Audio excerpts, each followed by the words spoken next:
अच्छा, बहुत से लोग कहते हैं कि आया कि डायबिटीज़ यानी टाइप 2 डायबिटीज़, उसे कैसे हम डायग्नोज़ कर सकते हैं? इसको डायग्नोज़ करने के लिए बेसिकली जो मॉडल यूज़ कर सकते हैं वो हेमोस्टेसिस मॉडल जो है ना वो यूज़ कर सकते हैं असेसमेंट का। उसमें बेसिकली 3 फैक्टर्स को हम देखते हैं, fasting insulin, fasting blood glucose and HbA1c।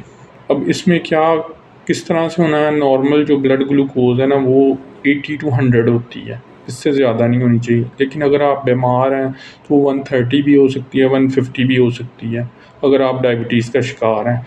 अब डायबिटीज़ से आपने बेसिकली कैसे बचना है, आप कार्बोहाइड्रेट्स और फैट्स को एक लिमिटेड मिकदार में यूज़ करें और जो प्रोटीन है उसे यूज़ करें। उसके अलावा मिनरल्स हैं।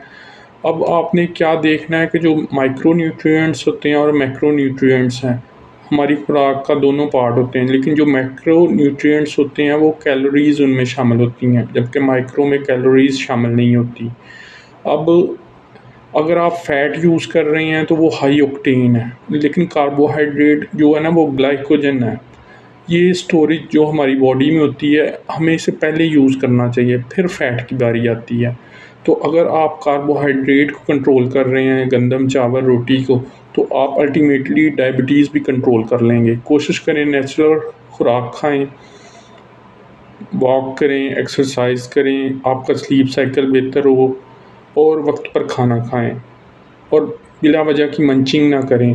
दिन में 3 खाने खाएँ, लेकिन कम मिकदार में।